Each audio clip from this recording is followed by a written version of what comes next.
Okay, can I start? Yeah, we can start. Good luck. Thank you. Yes, I'm a little bit nervous because I've never done this. I can be in a classroom with children, but not with the students. You know, it's something new for me. So I hope that you're going to be kind to me. And my name is Іриною Гончаренко, and I graduated from SumDU State University in 2008, some years ago, quite a lot. And I've been working as a primary school teacher in a British school in Spain for 9 years now. And I would like to, I have a PowerPoint, so I would like to show you some things, the things that we are doing here in school, how I became a teacher, and so on. And later, if you have some questions, I'll be more than happy to answer them. Okay, so if you don't mind, I'm going to present now the PowerPoint, and then just let me know if you have some questions. Okay. So, okay, good. So, being a primary school teacher, I'm a primary school teacher. Later, I'll explain you the difference between secondary school teacher, probably you know it.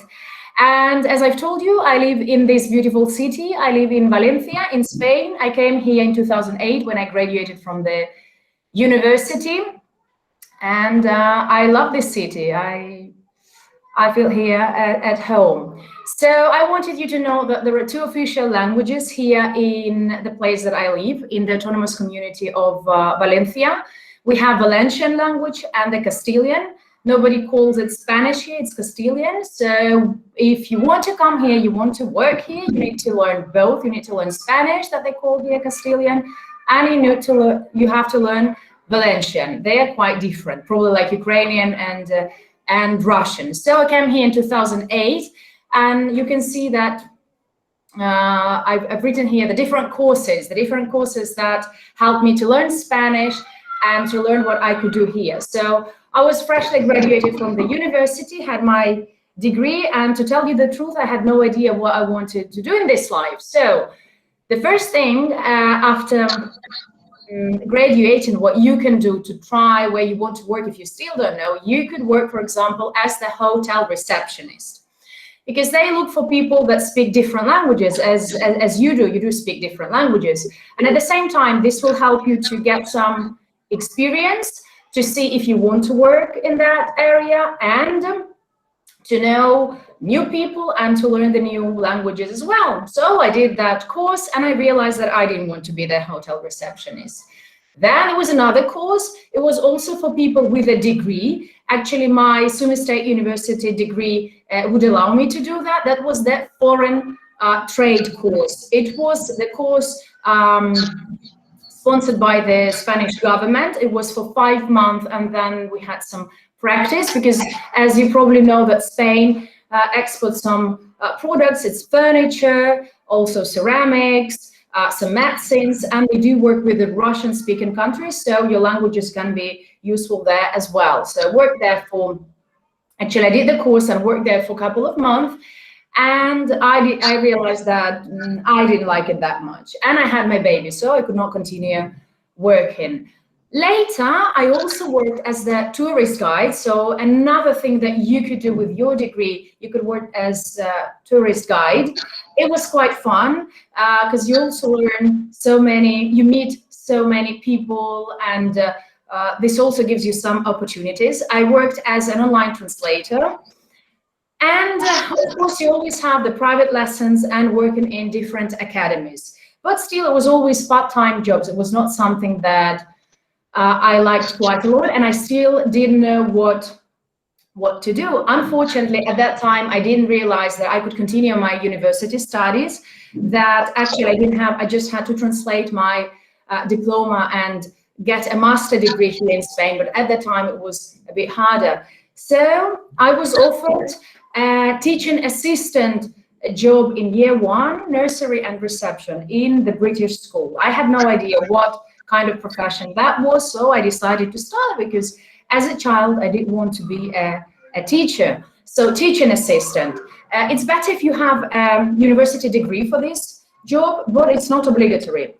I worked as a teaching assistant for 2 years. That's when I gained most of my experience, and I realized that my education was more than enough to be not only the teaching assistant, but a teacher as well. And to tell you that year 1 children, they're like 5 years old, nursery, and reception 3 and 4 years old. At that time, I never imagined that I could work as a teacher with children that they are so young. And you know, like in Ukraine, they even don't start school until they're 6 years old. And as you can see here in the pictures, that's the playground we have and one of the typical lessons. So, the Spanish education system. As I told you, I work in a British school, but still it is the Spanish education system, and it has 4 stages, okay? Some of them, they are compulsory. Nursery and preschool for kids from 2 to 6 years old. It is optional, but to tell you the truth, that every child at the age of 3, they do start school, and we call it school, not kindergarten, school. Then it's primary from 6 to 12 years old. It is compulsory both in Britain and in Spain. And then compulsory secondary education for children from 12 to 16 years old. And then upper secondary education from 17 to 18. It's optional only if the students would like to get the university degree. And here in school, we don't call them pupils, we call them students. So even if a child is like 3 or 4 years old, they are students for us, like you. And international education. So what they get in our school is an international education. So English is the primary language at the school across all the levels. So basically the whole day we do speak English. And that would be great for you if you decide to work in Britain or Germany, English. So you know that you have to just get the fantastic level of English, and then you can work in a British school. So children start here at the age of 5, and they start learning Spanish as a subject and Valencian later at the age of 5. And then starting in primary, students begin studying a second foreign language, and they can choose either French or German. So students may also opt to study languages like Chinese, but that is after school. So basically our students, they learn like 5 and sometimes 6 languages. And after being teaching assistant, I've become a German teacher. So I was offered to teach German in year 5, 6, and 7. These are children 9, 10, and 11 years old. And probably that maybe this happens to some of you now, that you think that German is not so important, that you just learn English and you dedicate most of your time to English. I was also thinking the same way, but actually German language was the language that helped me to get the profession that and my job position that I have now, because everybody spoke English here, everybody spoke Spanish here, but only a few people spoke German. Plus I had my university degree, I'm a qualified teacher, and at that time my school, they didn't even want my degree to be approved by the Spanish government, the Spanish Ministry for Education. For the British government, it was more than enough, my just translated university degree. And I became a German teacher, and I loved it. So later, of course, in 2015, my university degree was approved by the Spanish government. And I decided that my German had to be improved as well. So I went to Goethe Institute here in Valencia, and I got the official C1 level. My recommendation to you not to waste time, but to get all the degrees and all the certificates that you can get now while studying at the university. And currently I have the position of German and ESOL teacher in primary. ESOL is English to speakers of other languages. Sometimes it is called ESL. And I love my job. I love the school where I work. I love this profession. How we're trying to teach? We're trying to teach in a funny and interactive way. We have lots of role plays, creative activities, and my idea is to help children to fall in love with the foreign language. English, they speak English since they're 3, mostly German, because here in Spain, the same, the idea is the same. The children think that German is something very difficult, so they usually choose French. But I'll show you how we make them change their minds and actually to love German. And I hope that I'm doing it successfully. So, for example, in our lessons, we learn, of course, about German-speaking countries. For example, you can see this display. Actually, these are the displays that we prepare with my students in the school corridor so they can see them. Last year, when we were in the lockdown, we used to do them online.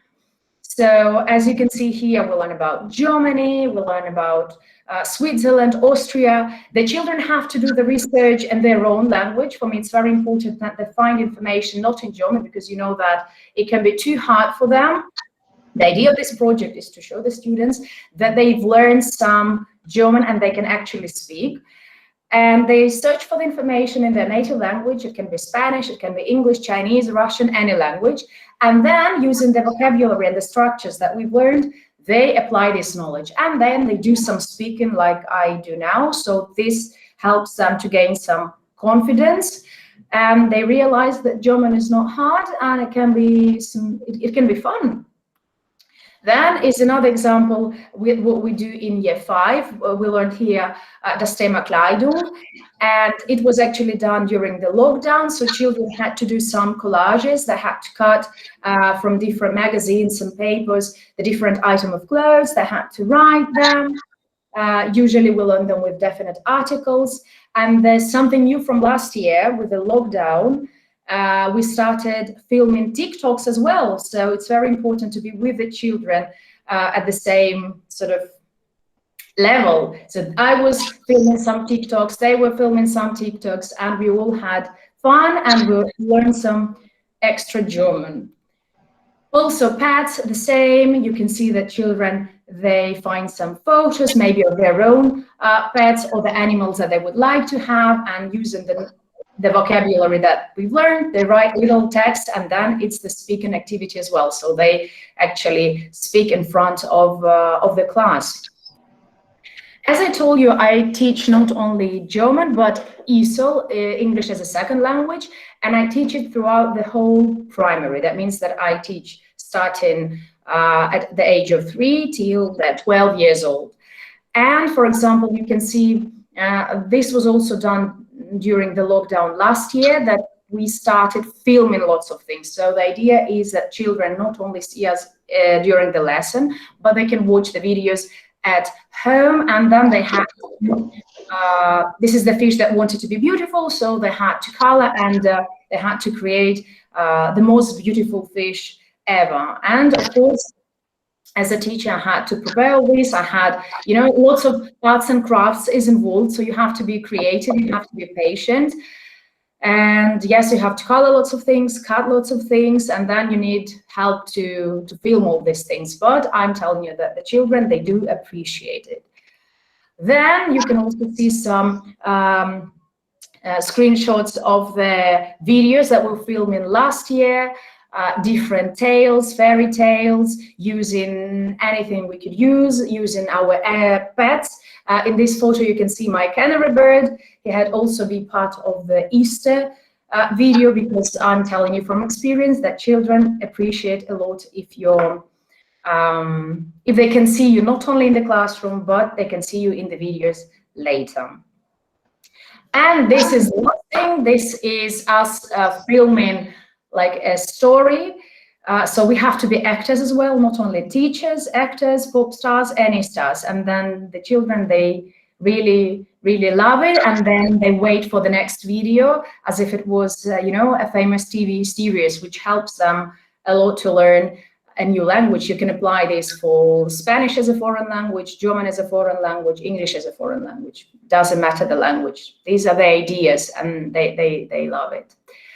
And to finish my speech, I wanted to show you, probably you've heard this quote, that choose a job you love and you will never have to work a day in your life.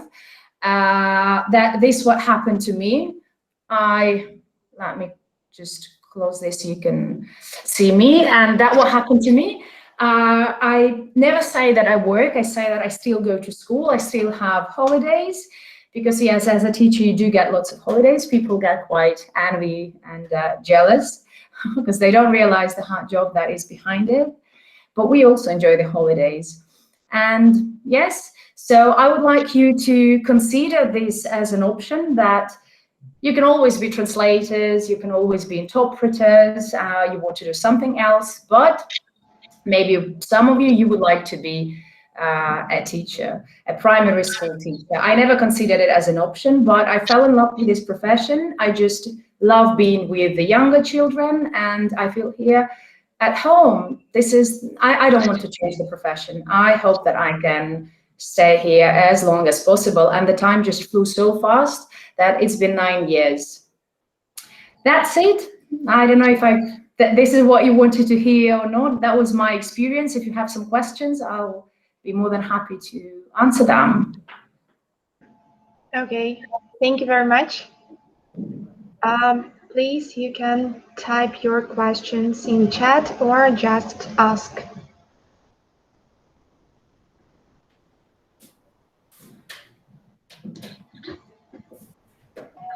Usually it takes a few minutes or... Yes, thank you for information. Do you think this approach to learning is possible in Ukraine? I think it is possible in Ukraine, and I think it depends actually on you, because in a couple of years you'll be the teachers in school, so it's up to you. And I think it's up to, because the school can be fun, you know, for my students, for my children, and I keep saying that they're my children. People think that they're my own children. They love school. If you ask them, they're happy to come here, and school is something that they love. So I do think that this approach is possible in Ukraine, and it depends on you. It depends on the teacher, you know, it depends on your personality. So if you want to be this kind of teacher, everything is in your hands. Why didn't you enjoy working in other fields? What was enough, was not enough, or too much? It was just not my cup of tea, you know, that I find translating a little bit boring. I'm an open person, and I need people around. So I just didn't enjoy it that much. I love being a tourist guide, but then I thought that no, it was not my field either. You know, I was just looking, I tried to find where I wanted to be. So luckily, I found where I wanted to be. It's not that those fields were not fun or not interesting. They were just not mine fields. That was as simple as that. How long did it take you to learn Spanish? So before coming to Spain, I learned it for 6 months. So when I came here, I could understand Spanish, but I could not speak it. But the problem was, as I told you before, that they speak here Valencian. And of course, I didn't know it at that time. So it was very hard to distinguish when they were speaking Valencian and Castilian. Then I went to different schools, and it took me a year, 2 years, you know, like to be confident. I'm quite confident now in Spanish. And yes, it took me 2 years, you know, to get to this level. But of course, there's words that I still learn, you know, and children can always surprise you with some new words or expressions. Yes. Why did you choose Spain? It was, you know, don't choose my reason. I got married, and my husband was already living here. So I came to Spain. I wanted to go to Germany, but he lived here in Spain. So we came here to Spain to see whether I loved it. And as you can see, I loved it. So we stayed here. It seems to me that parents may be against such playful learning. Actually, it is very sad, because it works here in Spain. And not only in British system, it works also in the state school in Spain. Primary schools in Spain are fantastic. They involve lots of playful learning. And we do have some Russian-speaking parents that sometimes that they don't like it, but the kids are happy, you know? So maybe it's not only about playing, and maybe to explain it to the parents that it's not just playing, it's just that one of the methods of learning a foreign language. It's not just the games, but that's what children respond to, you know, they love it. And yeah, parents, actually in my profession, parents is the main problem, not the children. How many students do you have in class? So as I told you, I teach throughout the whole primary. So I teach nursery, reception, year 1, year 2, and so on. This year is a different year. This year we have bubble groups. So this year we have less students per class, but the maximum 25. Here in Spain, we don't split into groups. Do you know, like, at least when I went to school in Ukraine, we had 2 groups now. It can be 25, it can be 13, 14, depends on how many students are in that class. What online tools do you use during the quarantine? We're lucky this year has been offline the whole year, but last year we had to work. We had a very strict lockdown in Spain, probably you heard it. We stayed for more than 2 months at home. We were not allowed to go even for a walk. You know, the only thing that we could leave to go to a hospital or to do some food shopping, and the kids had to stay at home always. They were not allowed out. So the tools we were using, like you, it was basically Google Meets, PowerPoints, lots of videos. Then we was filming TikToks, and yes, but we had to learn. We didn't have that background. We didn't know how to use it. So we had, from one day to the other, we had to learn how to use all these tools. And actually that helped to gain us some new experience. So you'll be better at this because you're learning now. So take it as an opportunity, as an advantage. What language did you use mostly when you firstly came to Spain? No, I didn't. So when I came here, I had to speak only Spanish because they don't speak English, and here even they understand you, they would answer you in Spanish. Valencian, I started learning it a little bit later when I was quite confident with my Spanish, but when I realized that it was an official language and that my daughter would need it at school, I actually got a C1 level in Valencian, which helps me a lot basically with my daughter, understanding people on the streets and just being confident, a confident citizen, you know, here in Spain. Do you have a teacher burnout sometimes? Sometimes, what I do. The thing is that I love the children. Children help me. They give me this energy. And now that with this social distancing that we have now, I do miss, probably will sound strange to you, but here in Spain, they're different. There's no distancing between a teacher and the children. We can hug them, we can hold their hands. We are as close as possible. So it's not me behind the desk teaching. It's me being with them on the mat, playing with them, being with them in a circle. So I'm very close to them and they give me that energy. And then, you know, any burnout will be far away from you if you enjoy that energy. So this year, what I miss is seeing their smiles, because we spend the whole day in school. We're teaching like this, wearing our face masks properly, the children as well, starting at the age of 6. So as you can see, they cannot see my face, I cannot see their faces, and it's quite hard. So yes, this year I've been close to burnout, but the same thing. Being here in school just helps me with that. What was your job while you were studying Spanish? I was doing some translations online. I was being a private tutor, tutoring English, because as at your level now, you can actually be, probably some of you're doing it, private lessons, you know, and being a qualified teacher, private lessons can be quite expensive. So, you know, working from home, you can earn good money. Would your attitude change if you were a German English teacher in Ukraine? I tell you the truth, probably I wouldn't be able to work at school in Ukraine. I don't know, maybe now the situation is different, but I left Ukraine in 2008, so I hope that now the situation is different. And I do think that it depends on the personality of a teacher. I think in Ukraine there's more paperwork and so on. Probably I would be a different kind of a teacher, still a teacher, I don't know. What's the main difference in education system in Spain and Ukraine? They start earlier, and as I've told you before, that so they start at the age of 3, and for them it's very important. What I've noticed here in Spain, they would bring their child to school. Doesn't matter if the child has a cold or, you know, they're always in school. They think that it is important, so the parents are quite supportive. In Ukraine, if a child has a bit of temperature, like 37, the child stays at home for 2 weeks, and the parents decide that they can go on a holiday somewhere during the school year, and they do it. So here I would say there's more respect from the parents. They do respect the school system, the school education, that it's important to bring a child to school. But then the stage is more or less more games. I would say that in primary school, more games. Then the secondary education is more or less the same, quite strict, with lots of grammar, lots of studies, lots of learning. Yes, lots of homework. Would you like to return to Ukraine or change your country of residence in future? No. I love Spain. I love this city. My family's here. My job is here, and I quite enjoy it. Maybe, you know, sometimes I think that I would like to go to Germany for a couple of months just to get, you know, another qualification, maybe to have some practice there, or in Britain. But it is life. I need to gain my money. My daughter goes to school, so far I cannot afford that. Was it difficult to adapt abroad, for example, the amount of or the climate? No, the climate here is fantastic. You know, I love the climate, and the climate's perfect. That was not a problem at all. And to adapt, yes, I had to change, and I changed quite a lot. You have to be open. The idea that you have to get that.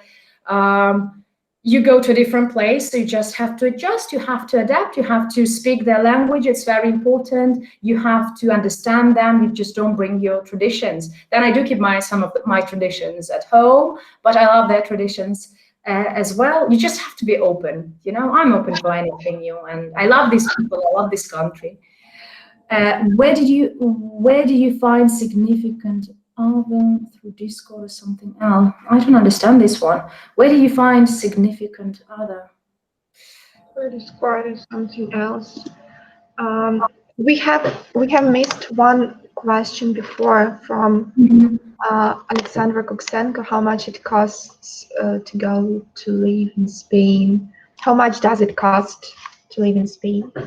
How much does it cost to live? Oh, it depends on you. It depends on what you want. You know, definitely when I came here, my expectations were lower, and it was quite cheap. You know, and the times, you know, I lived here through different crises. 2008 crisis, economical. It's not that expensive here, especially if you have a job. You know, now people are struggling because with these lockdowns and quarantines and pandemics, some people they've lost their jobs. But if you work hard, it's not expensive. Spain is not an expensive country comparing to Britain or to, you know, you can rent a flat for 500 euros, for example, you know, or less. It depends where you live. It depends, you know, I cannot say that, you know, you need this amount of money. It depends on what you eat, what you wear. It depends on your way of life. Okay, that was me. Yes, yeah, I'm sorry. Didn't understand that question from Evgeny. Yes. Evgeny Snishko, excuse me. We do not understand the question. Could you please reformulate it? Okay. Husband. Husband. Where to find a husband? I don't know. Where did you find where did I find my husband? Or I think the question was, where did you find the husband? I don't know. Where did I find a husband? I was not looking on purpose. It was quite surprised. I think Elena Nikolaevna, she was quite surprised when I came, you know. It was my 3 courses in uni, and then all of a sudden I came back in September with a new surname. You know, to tell you the truth, I never wanted to get married so early. I wanted to go to Germany. I wanted to continue my studies there and to work there, and maybe to get married in my 30s or never. But that was life, you know, that was not done on purpose. So I don't recommend you this, you know, like what I recommend you now, take your time, because now you think that German maybe is not so important, or, you know, English. Take any chance to study, to improve your knowledge. If you think that grammar's boring, grammar helps me a lot here, because I will tell you a secret that some native speakers, some qualified teachers from Britain, they never studied grammar unless they have studied philology. So they don't know it, and they ask us, the foreign people, you know, because we learn it in a different way, so we can help children in a better way. You know, so do pay attention to that. Do children... I will interrupt you for a moment, just for Evgeny. So, Evgeny, her husband is Ukrainian. I know what you think about, by the way. living there in Spain. Pay attention to these girls. So it's up to you what you're looking for. And whom are you looking for?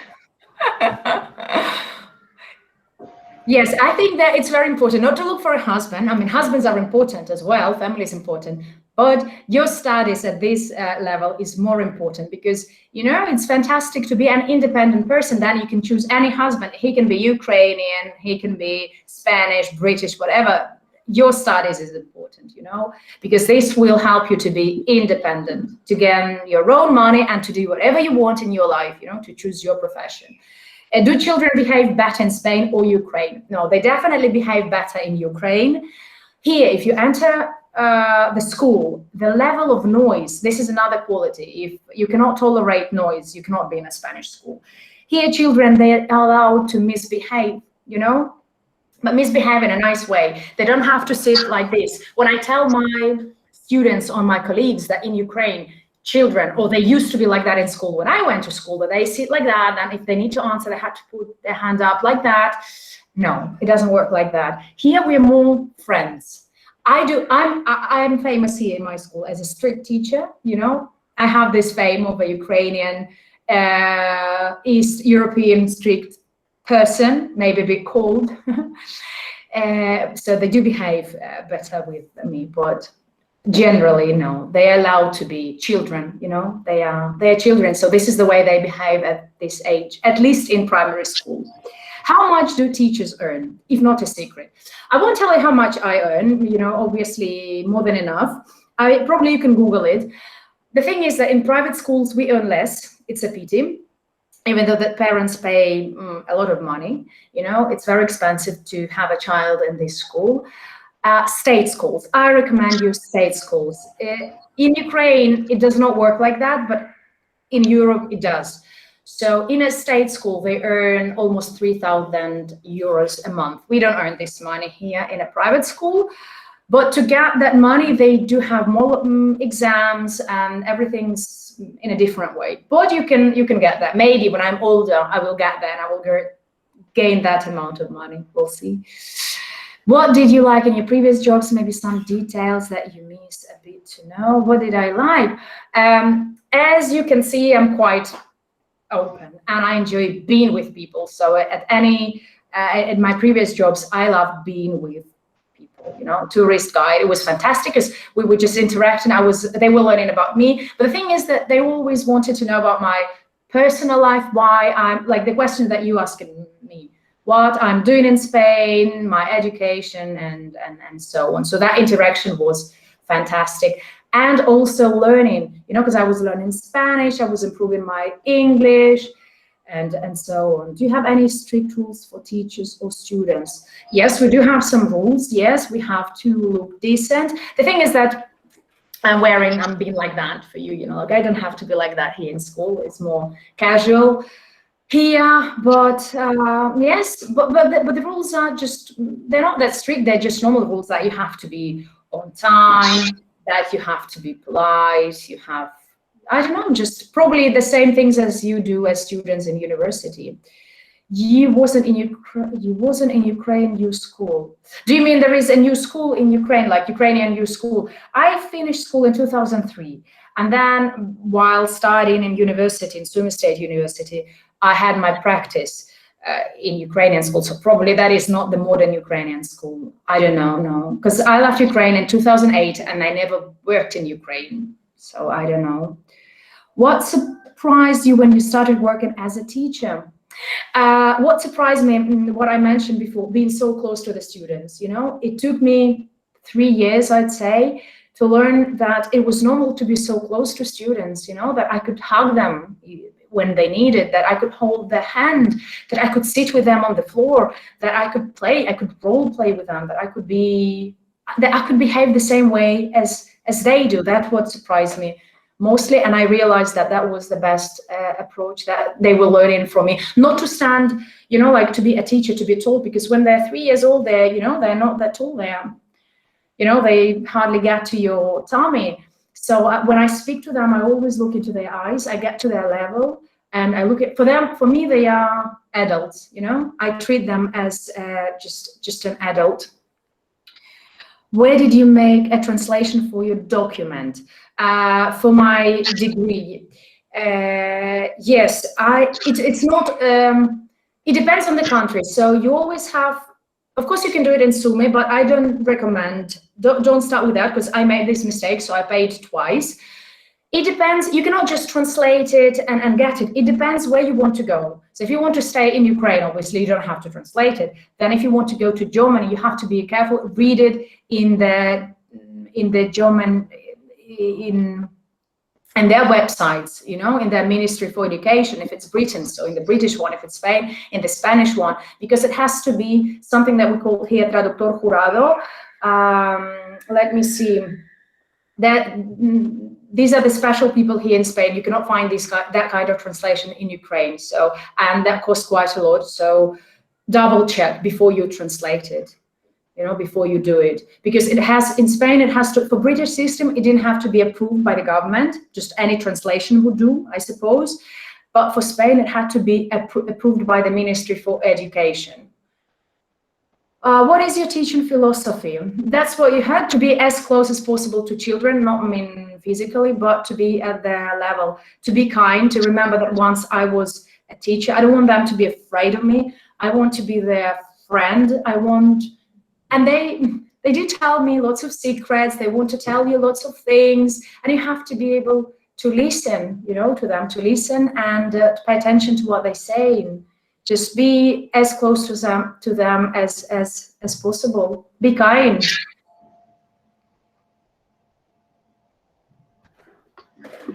Yeah, no more questions. What challenges did you face when you first started working as a teacher? Oh, I realized that I was fully inexperienced. I knew, you know, like that the education, the level was great. But then I didn't know how to apply it. So if you can do it now, if you can get to some schools, maybe summer camps, get that opportunity and gain some experience. And my recommendation to start, maybe not as a teacher, but as a teaching assistant, because that's what helped me to learn. You know, that will help me to get my experience teaching assistant, because I realized that I didn't know even how to create those displays, you know, like what to do with the children. It was so hard to speak in front of them. Now I'm not, and I was afraid of them in the beginning, you know. So any opportunity you have to speak in front of other people, maybe to teach a lesson for your classmates, for your, you know, at your uni, use it, you know. So these were the main difficulties in it, but it's time, you know, and learning on my own faults, my own mistakes. There is one more question. Mm-hmm. What is the system of grades in Spain like? Okay, the first, so what is the preschool from 3 to 6? They don't get any grades. They don't get any grades as far as I remember. And then here in primary school, in a British system, they have 5 grades. The thing is that we don't give them grades beforehand. So we don't like a grade in a diary. The thing is that the parents, they don't know their grades until the end of term. So it's a big surprise for the parents. And they have an excellent, they have a very good, they have a good, satisfactory, and below expectations. So that's what we give. And then in a test, they can have 20 out of 20. That will be an excellent. So it's basically this. And then in secondary, they have letters. Like in school, we used to have 12. So here, 12 would be an A+, then an A minus, B+, B minus, and then C+, C, and C minus, and everything that is lower than that, they just failed. Does your knowledge of Ukrainian get worse? Forget. You cannot forget your native language, okay? So my native languages are Russian and Ukrainian. I love both. I speak Russian at home because we always spoke Russian at home. I speak Russian to my daughter. She's 12. She can read and write in Russian. Ukrainian. I love reading in Ukrainian. So in my house, you can find lots of books in Ukrainian.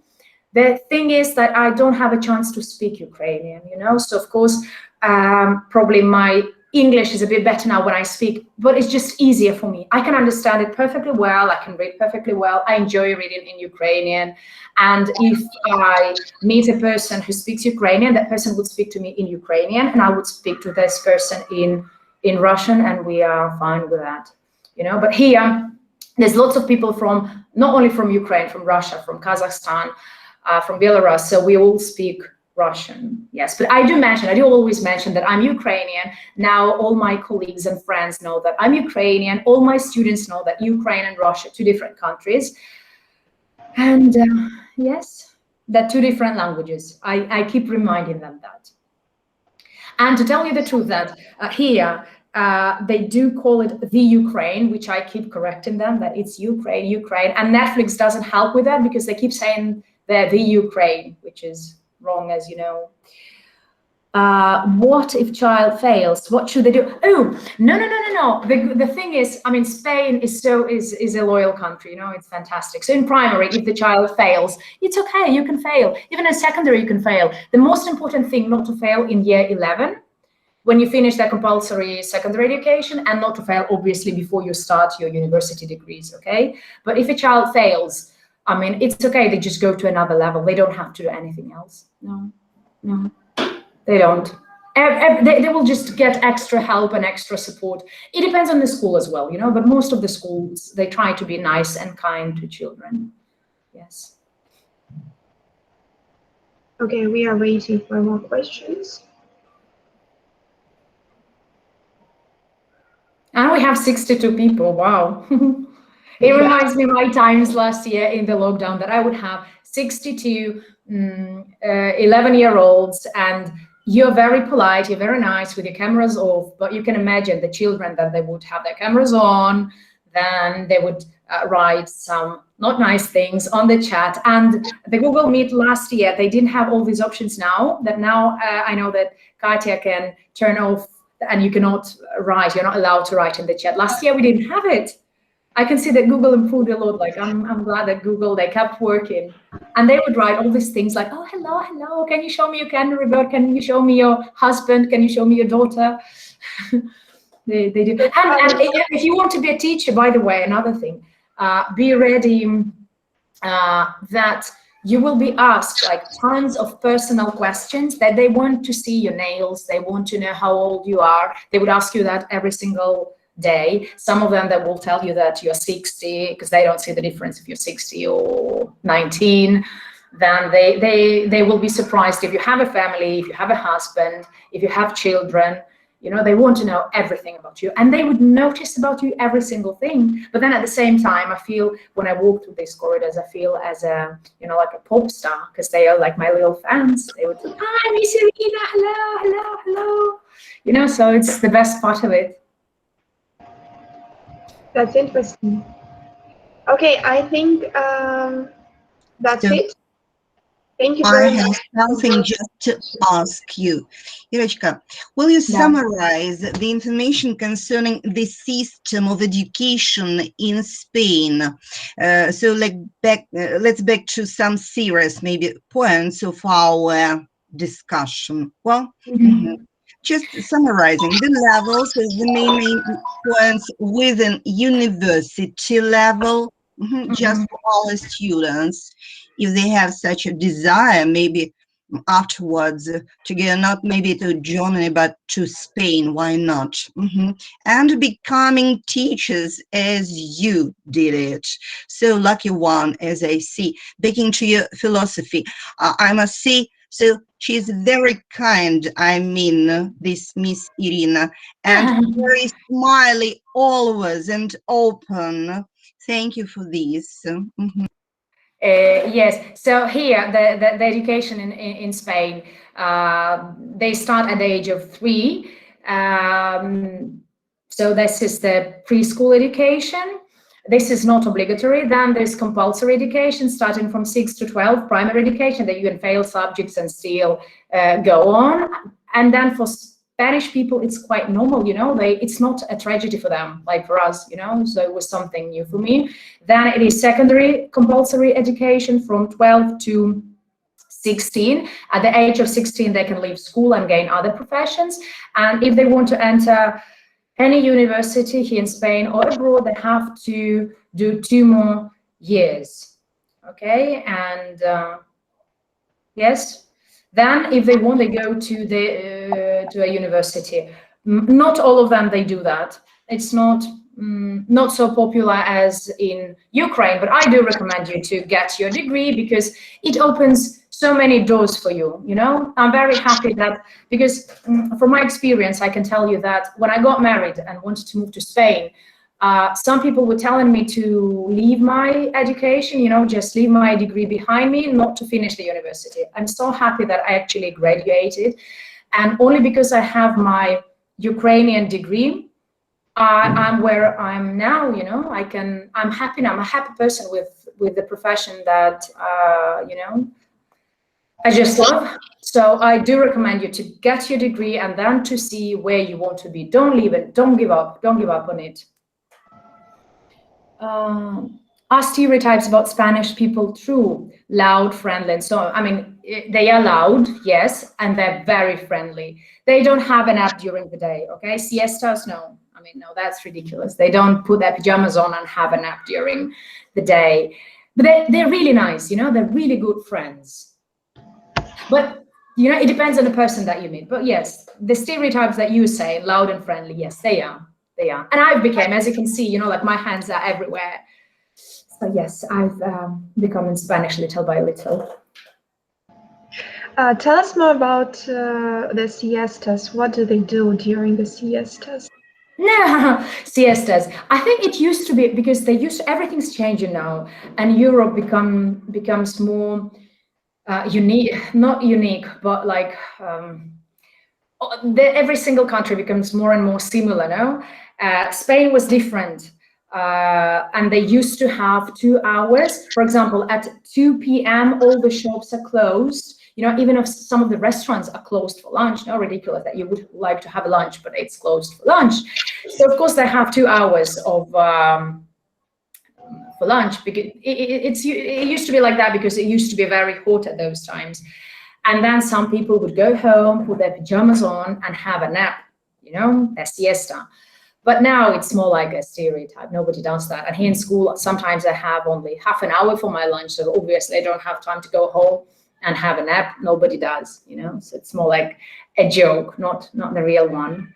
Did you get something from Spanish people? I mean, habits. Yes, definitely, because you cannot live in a different country and not having their habits. I am in habits. I'm more Spanish than Ukrainian now, you know, and for me it's easier. When I go to Ukraine on holidays, do you know, it's difficult for me to get a phone and to get any appointment. I just don't know what words to use. I'm not used to it. Here, if I need to phone to a phone company, or, you know, like my gas bills, electricity bills, it's easier for me to deal with these kind of things in Spanish rather than in Russian or Ukrainian. And yes, I love Spanish food and the habits as well. Like I have my routine as a Spanish person, I would say, you know, that I would start today as a Spanish person. I mean, like the same hours of eating. They have quite late lunches, late dinners, you know.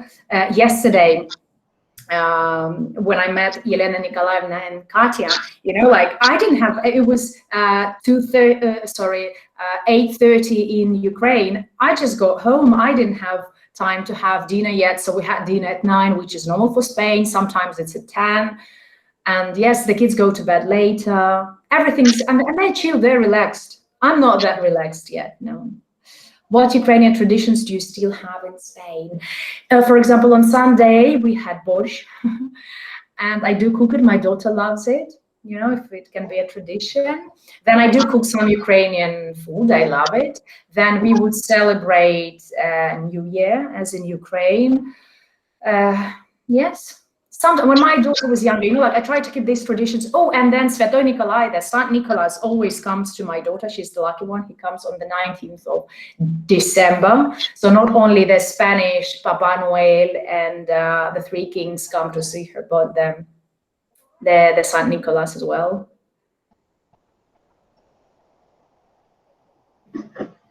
Okay, thank you very much. One more time. Mm-hmm. You're more than welcome. I think we can wait for a minute more, but if that's it, we can just end it. Mm-hmm.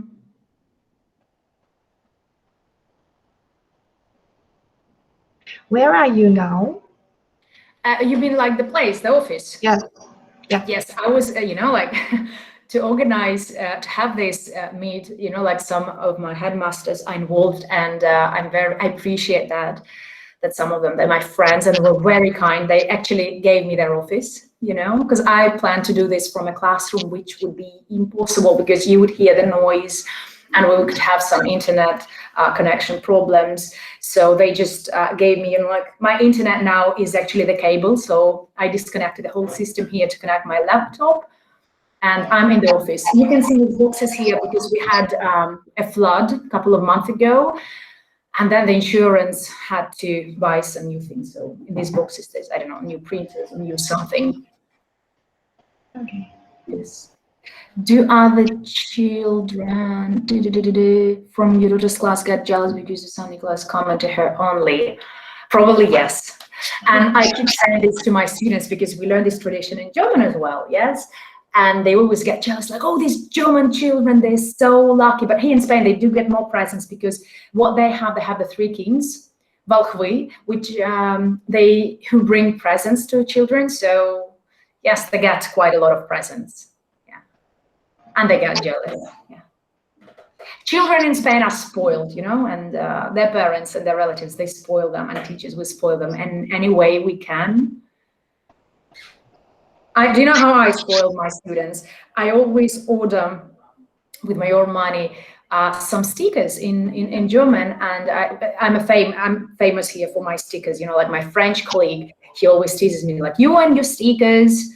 Like I don't have them now here, I would show you them to you, like something that, I don't know, some smiley face or a cute animal saying toll, gut gemacht, and things like that. That always keeps them motivated.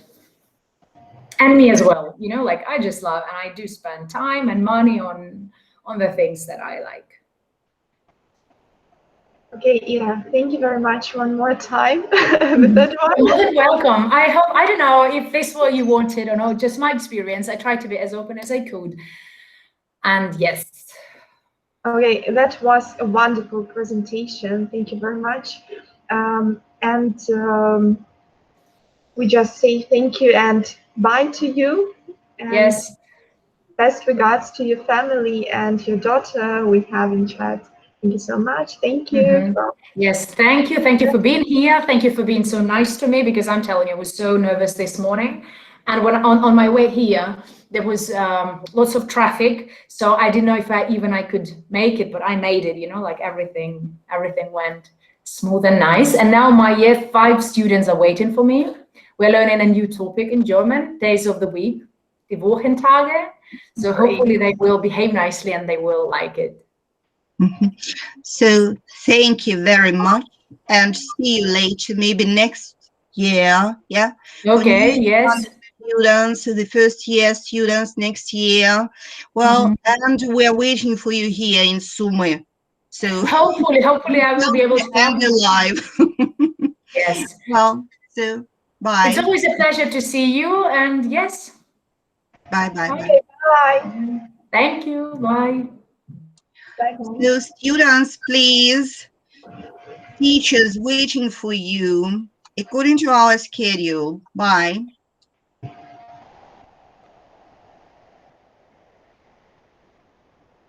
Bye, everyone.